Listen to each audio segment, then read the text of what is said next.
Assalamualaikum warahmatullahi wabarakatuh.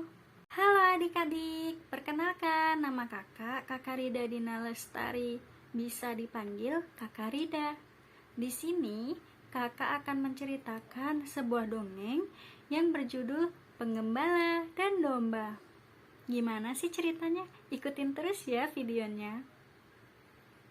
Jadi, pada suatu hari, siang hari tepatnya, ada seorang penggembala yang duduk di bawah pohon beringin yang rindang. Pohon beringin tersebut besar sekali karena penggembala tersebut sangat kelelahan setelah mengembalakan domba-dombanya keliling hutan, dan cuacanya sangat terik sekali. Tak lama kemudian ia tak sengaja tidur di bawah pohon beringin tersebut. Kemudian ia bermimpi dan melihat pohon beringin itu bisa berbicara, adik-adik. Lah, sontak penggembala itu kaget. Pohon beringin itu berkata, "Hai penggembala, kenapa kau kelelahan?"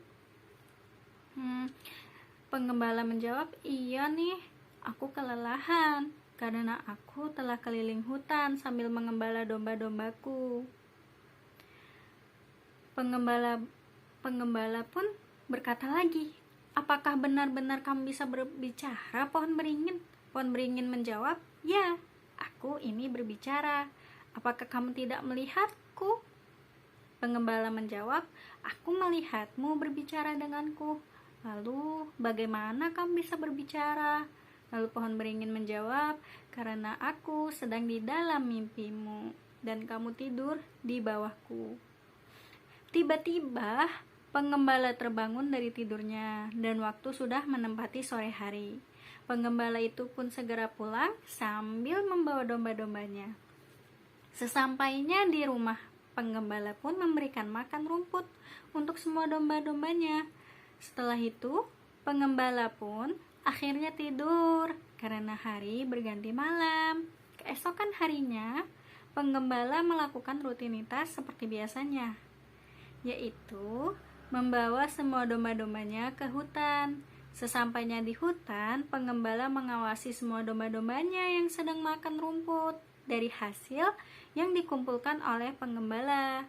Hingga akhirnya sang penggembala pun merasa bosan karena dia pun merasa ngantuk menjagain domba-dombanya yang makan.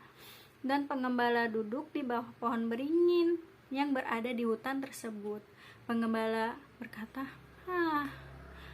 sambil menguap, "Wah, karena hanya mengawasi domba-domba saja membuatku merasa mengantuk." Akhirnya penggembala ia tertidur. Tiba-tiba ada 3 serigala yang mengancam semua domba-dombanya. Lalu penggembala terbangun.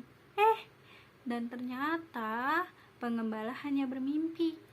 Karena penggembala bermimpi serigala, ia teringat masa lalunya ketika ia masih kecil.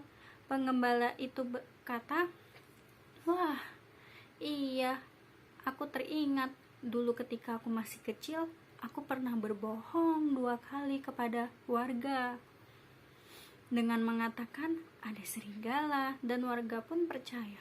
Lalu akhirnya warga berbondong-bondong untuk menangkap serigala tersebut untuk menolongku, dan warga kecewa karena aku telah berbohong kepada semua warga.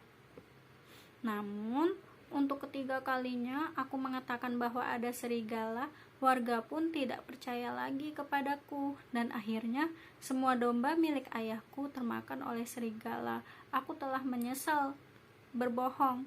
Karena kejadian tersebut, penggembala pun mengambil hikmah bahwa jangan sekali-kali untuk berbohong kepada orang lain. Karena apa, adik-adik? Karena kepercayaan seseorang akan susah didapatkan kembali setelah dikecewakan. Jadi, hikmah di sini kita harus berusaha untuk tidak berbohong kepada orang lain, karena orang lain kalau udah dibohongin, ia akan sulit untuk percaya lagi kepada kita. Cukup sekian adik-adik cerita dari kakak. Banyak kurangnya kakak mohon maaf yang sebesar-besarnya adik-adik. Wassalamualaikum warahmatullahi wabarakatuh.